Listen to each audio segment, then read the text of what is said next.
Good morning to all. Good morning. Today we have a poem titled Trees. We are going to deal with the poem Trees. Do you like trees? Yes. Can you name some trees? Name tree. Name tree, very good. Anyone next one by one. Don't answer me in chorus. Okay. Banyan tree, very good.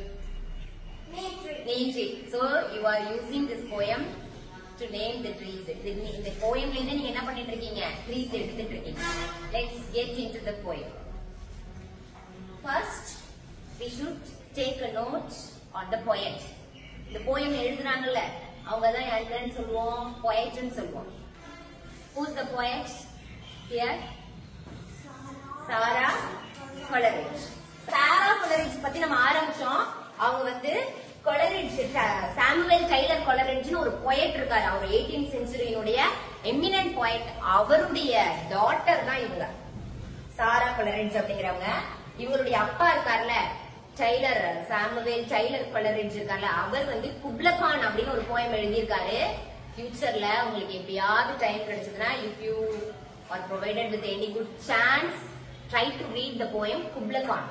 குப்லகான் ஒரு poem எழுதியிருப்பாரு. யாரு? இந்த சாரா கொலரிட்ஜினுடைய father. அவரும் ஒரு poet தான். சாரா கொலரிட்ஜ். Poetess. We can call a female poet as poetess. Poetess ன்னு சொல்லுவாங்க. Poet, poetess அப்படின்னு நம்ம discriminate பண்ண வேணாம். Poet அப்படினாலே தமிழ்ல அவங்கள என்னன்னு சொல்லுவாங்க? Poetனா தமிழ்ல என்ன?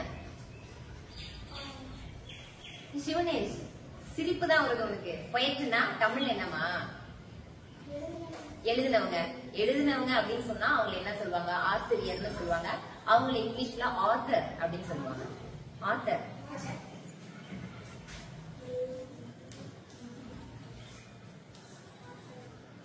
ஆத்தர் அப்படின்னு சொல்லுவாங்க. Poetனா அதை எழுதுனவங்க. எதை எழுதுனவங்க? இது poem. Poemனா தமிழ்ல என்ன? Poemனா தமிழ்ல என்ன? paragraph. பத்தி. பாடல். பாடல்னா சாங். சாங்னா என்ன? பாடல். போயம் அப்படிங்கறதையும் பாடல்னு சொல்லலாம். கவிதைன்னு சொல்ல மாட்டோமா? போயம்னா என்ன அர்த்தம்? கவிதை. அப்ப அந்த கவிதையை எழுதுறவங்க பேர் என்ன? கவிதை எழுதுறவங்கள தமிழ்ல எப்படி சொல்லுவான்? பொயட்னு எப்படி தமிழா? பொயட்டு. கவிதை எழுதுறவங்க தமிழ்ல என்ன? பாரதியார் கேள்விப்பட்டிருக்கீங்களா? மகாகவி. மகாகவி பாரதியார். அவர் யாரு? அவர் ஒரு யாரு? கவிஞர். அப்ப கவிஞர் அப்படிங்கறத நம்ம என்ன சொல்லுவோம்? பொயட் அப்படின்னு சொல்லுவோம். நான் பொயட்டை கொண்டு வரதுக்கே இங்க ஆயிடுச்சு. ஓகேவா? சோ சாரா கொலரிட்ஜ் அப்படிங்கிறவங்க தான் பொயட் ஆஃப் திஸ் போயம் அப்படின்னு சொல்லலாம். ஏன்னா அவங்களுடைய போயம்ல இருந்து இதை அடாப்ட் பண்ணிருக்காங்க. அடாப்ட் பண்றதுன்னா என்ன அர்த்தம் அப்படின்னா, சம் மாடிஃபிகேஷன் கொடுக்கறது. ஏன்னா அவங்க வந்து ஒரு 19th century poet. அவங்க எழுதுனது அப்படியே உங்களுக்கு கொடுத்தா அண்டர்ஸ்டாண்ட் பண்ணிக்கிறதுல கொஞ்சம் டிஃபிகல்ட்டி இருக்கும் அப்படின்னு சொல்லிட்டு சம் மாடிஃபிகேஷன்ஸ் பண்ணி மாடர்ன் வேர்ட்ஸ், சிம்பிளிஃபைடு வேர்ட்ஸ் கொடுத்து ஒரு போயம் உங்களுக்காக ஸ்பெஷலா என்ன பண்ணிருக்காங்க? டிரைவ் பண்ணிருக்காங்க, ரெடி பண்ணிருக்காங்க. அந்த போயம் தான் இப்ப நமக்கு இருக்கு. It is a very beautiful poem. In this poem, we are going to learn adjectives. இந்த போயம்ல நம்ம எதையும் கத்துக்க போறோம்? போயம்ல ட்ரீஸ பத்தி தெரிஞ்சுக்க போறோம். ட்ரீஸ்னால நமக்கு என்னென்ன பெனிஃபிட்ஸ்னு பாத்துக்க போறோம். We are going to enjoy the nature in this poem and also we are going to learn some adjectives in this poem. இந்த போயம்ல adjectives பார்க்க போறோம். Adjectives அப்படிங்கிறது என்னன்னா some qualities சொல்லலாம். He is a boy அப்படின்னு சொல்றதுக்கும் he is a good boy அப்படின்னு சொல்றதுக்கு டிஃபரன்ஸ் இருக்கா? He is a boy அப்படின்னா அவன் ஒரு பையன். He is a good boy அப்படின்னா அர்த்தம் பையன். அவனுடைய குவாலிட்டி அங்க டினோட் பண்ணுது. அவனுடைய குவாலிஃபிகேஷன் அங்க கொடுத்திருக்காங்க. his feature, his character அந்த இடத்துல நம்ம சொல்றோம். அவனுக்கு என்னென்ன பண்புகள் இருக்கு அப்படின்னு சொல்றதுதான் adjectiveனு சொல்வாங்க. Listen, take the first line. The banyan is the largest of trees. Which is the largest tree? எது மிகப்பெரிய மரம்னு சொல்லுவோம்? பெரிய அப்படினாலே மரம் என்ன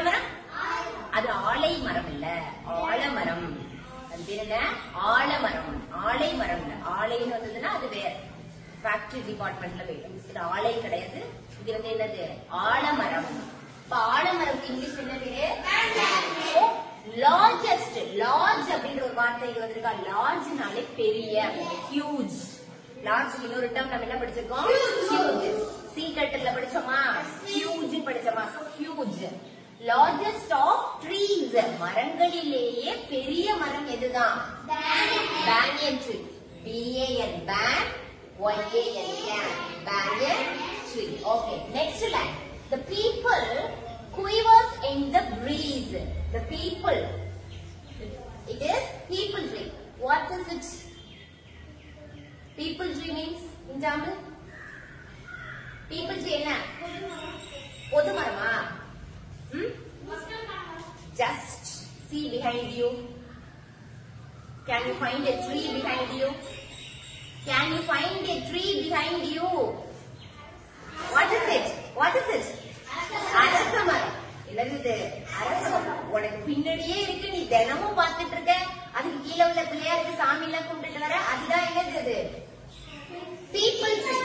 So the people quivers in the breeze. Quiversனா என்ன அர்த்தம்? Quiversனா அதனுடைய இலைகளை பாருங்களேன். Note the leaves. Notice the leaves.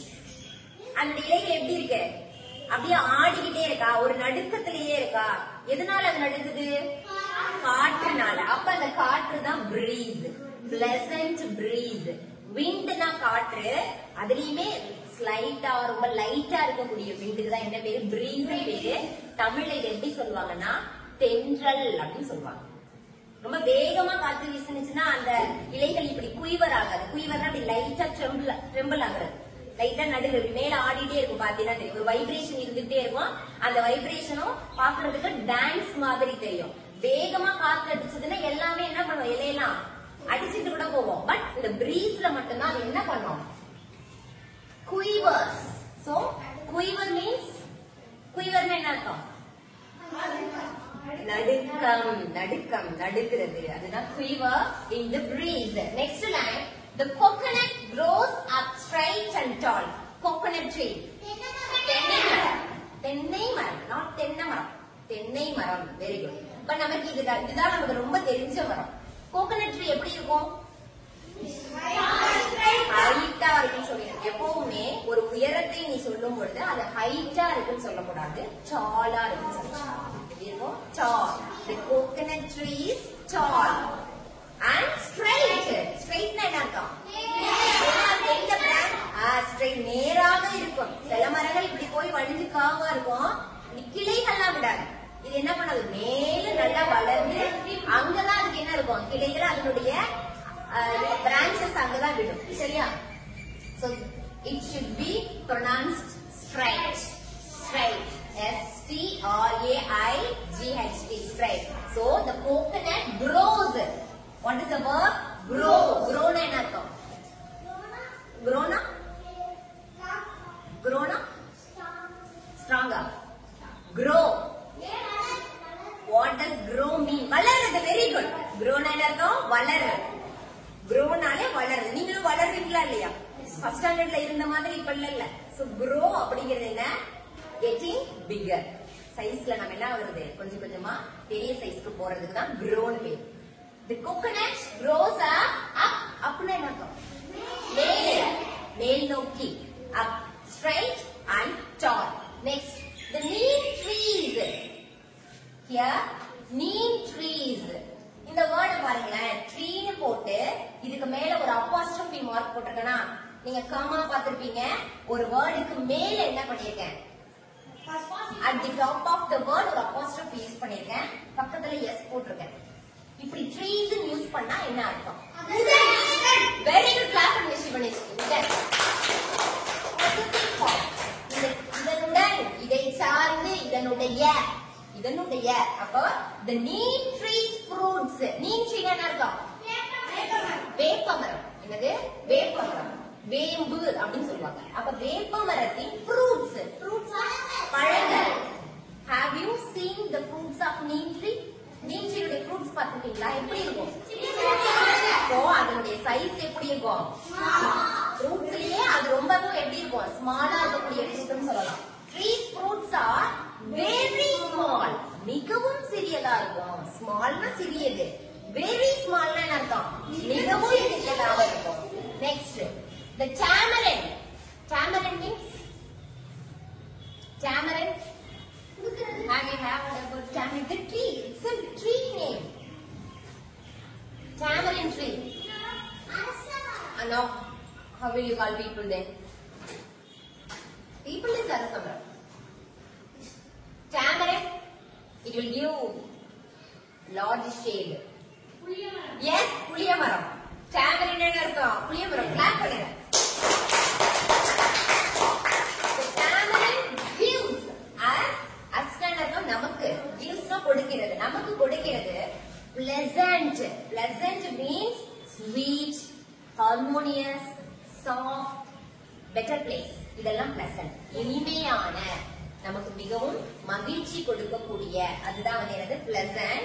Shade. Shade means நிழல். Shade னா அர்த்தம் நிழல். புளிய மரம் நமக்கு என்ன கொடுக்குது? நிழலை கொடுக்குது. அது நமக்கு புளியும் கொடுக்குது. அத நல்லா கரைச்சி நீ குழம்பும் வைக்கிற.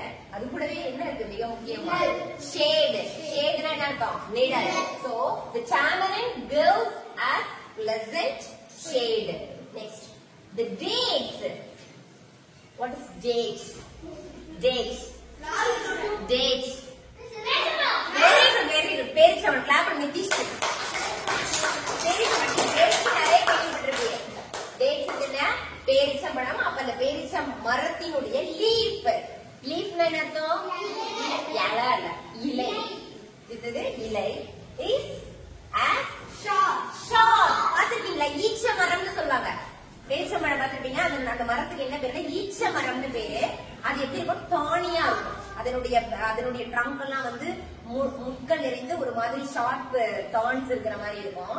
அதனுடைய இலைகள் பாத்தீங்கன்னா நீடல் மாதிரி ஊசி ஊசியா இருக்கும். ஷார்ப்பா இருக்கும். பாத்துட்டீங்களா? ஈச்ச மரம் பார்த்தது இல்லையா?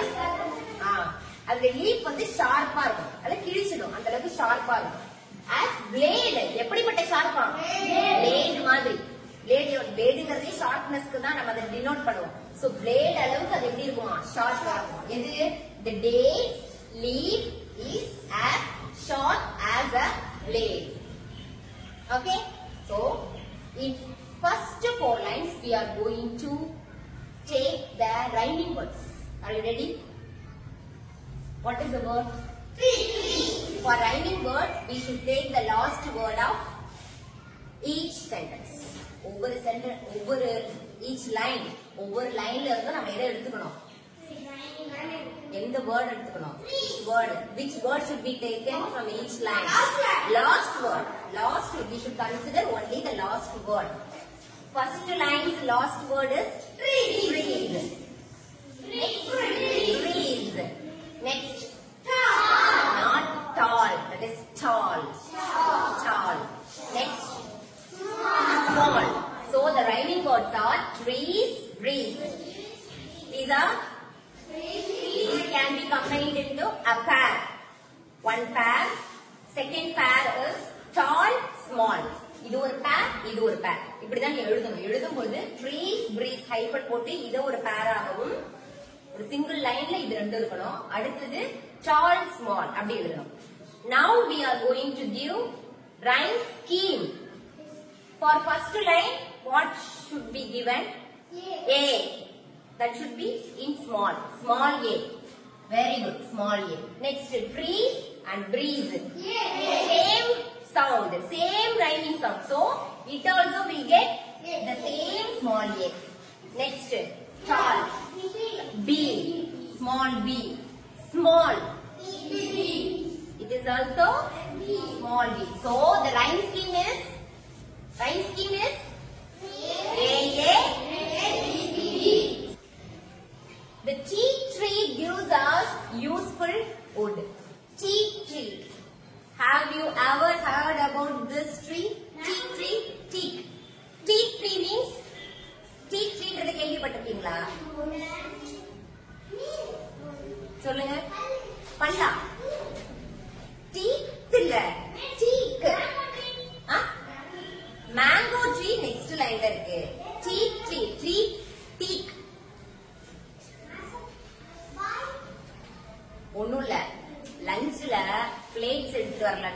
நீங்க எல்லாரும் ஓடி போய் ஒரு இன்னொரு மரத்தோட இலைய புடிச்சிட்டு வந்து நீங்க பறிச்சுட்டு வந்து அதுல சாப்பிடுங்க. என்னது? தேக்கு இலை, தேக்கு மரம். டீக் அப்படின்னு என்ன அர்த்தம்? தேக்கு மரம். தேக்கு மரம் எதுக்காக வளர்ப்பாங்கன்னு தெரியுமா? அது ரொம்ப ரேர் ட்ரீ தெரியுமா?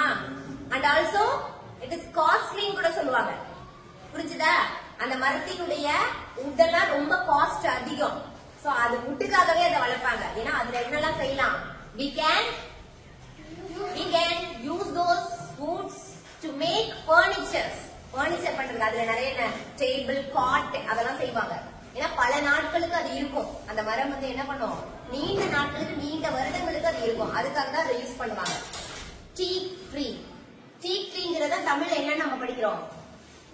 தேக்கு மரம். The teak tree gives us என்ன கொடுக்குது நமக்கு? useful wood. usefulனா மோனிஷா, useful பயன்படுத்துறது, பயனுள்ள. தமிழ்ல அது சொன்னா என்ன அர்த்தம்? யூஸ்ஃபுல்னா பயனுள்ள. wood பயனுள்ள மரங்களை அது தருது. அதுல இருக்கக்கூடிய மரத்துண்டுகளை பயன்படுத்தி வீடு கட்டுறதுக்கு, பர்னிச்சர் பண்றதுக்குலாம் என்ன பண்ணிக்கிறோம்? யூஸ் பண்ணிக்கிறோம். Next line, the mango gives us. மேங்கோல என்ன கிடையாது? மேங்கோ உனக்கு எல்லாருக்குமே தெரியும். மேங்கோ என்ன? என்ன ட்ரீ? மேங்கோ என்ன மரம்? மாமரம். மாமரம். மாங்கா மரம்னு சொல்லக்கூடாது. அது என்ன மரம்? மாமரம். மாமரத்துல இருந்து நமக்கு என்ன கிடைக்குது? மாம்பழம் கிடைக்குது. இதுல நீ கேட்கலாம், அது வந்து பழமா இருக்கும் போதும் அது பேரு மேங்கோ தான், காயா இருக்கும் போது அது பேர் என்னதான்? மேங்கோ தான். ஓகேவா? அது நல்லா பழுத்துருச்சுன்னா ரிப்பண்ட் அப்படின்னு யூஸ் பண்ணிக்கலாம். பழுத்த அப்படின்னு. Okay, the mango gives us fruit, that is அது எப்படிப்பட்ட பழம்? good. ரொம்ப நல்ல. இது ரொம்ப ஈஸியான adjective. good. உனக்கு முதல்ல adjective introduce ஆகுதுனாலே அந்த ஃபர்ஸ்ட் எதுல இருந்து நம்ம ஆரம்பிக்கலாம்? good. நல்ல பழம். அது எப்படிப்பட்ட பழம்? நல்ல பழம். அது பார்க்கவும் அழகா இருக்கும். அதனுடைய கலரும் நல்ல பிரைட்டா இருக்கும், வைப்ரண்ட் கலரா இருக்கும். அதனுடைய கலர் எப்படிப்பட்ட கலரா இருக்கும்? வைப்ரண்ட் கலரா இருக்கும். Do you know the varieties of mango? Do you know? Can you name the varieties? மேங்கோல நிறைய வெரைட்டிஸ் இருக்கு தெரியுமா? ஒட்டு மாங்காய், நெக்ஸ்ட் குண்டு மாங்காய். மேங்கோக்கு ஃபேமஸ் என்ன நம்ம தமிழ்நாட்டுல? ஃபேமஸ் சேலம் மாம்பழத்துக்கு என்ன சொல்லுவாங்க? சேலம் சொல்லுவாங்க. நெக்ஸ்ட் வேற எதுவும் கேள்விப்பட்டதே இல்லையா? செந்தூரம். செந்தூரம்னு ரெட் கலர் கொஞ்சம் ரெட்டிஷா இருக்குமா? அப்புறம் வேற ருமேனியான்னு ஒரு மாம்பழ வெரைட்டி இருக்கு. நீங்க என்ன பண்ணுங்க, வீட்டுக்கு போயிட்டு ஊர் பக்கம் போகும்பொழுது அந்த மாதிரி வெரைட்டிஸ் ஆஃப் மாம்பழம் வாங்கி சாப்பிடுங்க. இப்போ சீசன், நல்ல ஸ்வீட் மேங்கோஸ் கிடைக்குது. we can avail them, we can enjoy them. சுவையா இருக்கு அப்படிங்கறத எப்படி சொல்வீங்க இங்கிலீஷ்ல? ஸ்வீட், இனிமையா இருக்குன்னு சொல்லி. வேற எப்படி சொல்லுவேன்? என்ஜாயபிள். நெக்ஸ்ட் அழகா சொல்றேன், enjoyable. Next palatable, then delicious. இதெல்லாம் சொல்லணும். சோ நமக்கு நிறைய வேர்ட்ஸ் இருக்கு. அந்தந்த இடத்துல அந்த வேர்ட்ஸ் நம்ம என்ன பண்ணிக்கலாம்? யூஸ் பண்ணிக்கலாம். English. What are nouns? I want the English description of naming words. Naming words. Nouns நாலே naming words. Verbs நான் என்ன சொல்லிருந்தேன்? Verbs. Action words. Verbs என்னது? Action words. இது மட்டும் இப்போ தெரிஞ்சுக்கிட்டா போதும். For 6th standard students, for the state of being 6th standard, நீங்க வந்து நவுனுக்கு வந்து நேமிங் வேர்ட்னும் வேர்புக்கு வந்து ஆக்ஷன் வேர்ட்னும் தெரிஞ்சுக்கிட்டா ஓகே. இப்போ adjectives போறோம். adjectives அப்படிங்கிறது nothing but qualify a noun. ஒரு நவுனை குவாலிஃபை பண்றது எல்லாமே adjective. Can you give me a noun? Can you give me a noun? Windows. Windows. Okay. நான் window னு வச்சுக்கிறேன். Window. Okay. I am going to qualify this window. This window is looking bigger. So I can call it is a big window. என்ன use பண்ணிருக்கேன்? big னு use பண்ணிருக்கேன். So இந்த big வந்து எதை குவாலிஃபை பண்ணுது? விண்டோவை குவாலிஃபை பண்ணுது. So adjective qualifies a noun. adjective அப்படிங்கிறது எதை குவாலிஃபை பண்ணுது? adjective அப்படிங்கிறது ஒரு noun குவாலிஃபை பண்ணுது. ஒரு noun எப்படிப்பட்டதுன்னு சொல்றதுதான் adjective. adjective qualifies a noun. இப்போ good boy னு சொன்னோமா, boyங்கிறது என்ன? boyங்கிறது என்ன? ஒரு noun. அவன் எப்படிப்பட்ட பையன்? good boy னு போட்டாலும் அது adjective தான். அவன் bad boy னு போட்டாலும் அது என்னதான்? adjective தான். இப்போ இந்த boy குவாலிஃபை பண்ணக்கூடியது எல்லாமே adjective. சோ அப்ப adjective அப்படிங்கிறது என்ன? qualifies a noun. ஒரு noun எப்படிப்பட்டது? அது உயரமானதா? அது சின்னதானதா? அது ரொம்ப பிரைட் ஆனதா? அது எப்படி வண்ணமானது அப்படின்னு அதை பற்றிய அதனுடைய பண்புகளை சொல்றது எல்லாமே என்னது? adjectives. noun அப்படிங்கிறது நேமிங் வேர்ட். எக்ஸாம்பிளுக்கு ஃபர்ஸ்ட் லைன் பார்த்தோமா, the banyan is the largest of trees ன்னு போட்டிருக்கோமா, அந்த ட்ரீனுடைய குவாலிட்டி எப்படி சொல்லிருக்காங்க? large. okay, it is banyan is a large tree. எப்படிப்பட்ட மரம்? பெரிய மரம். அந்த tree அப்படிங்கிற noun இந்த adjective வச்சு குவாலிஃபை பண்றோம். என்ன adjective இது? large, பெரிய. next, teakuds are useful. next, mango is a good fruit. mango is a good fruit. okay, so these are adjectives. so how many adjectives we have from this poem? how many? large, small, pleasant, short, useful, good, straight, sharp. 8 adjectives we have learned from this poem. Okay, have you enjoyed this poem? Yes. Okay, note it down.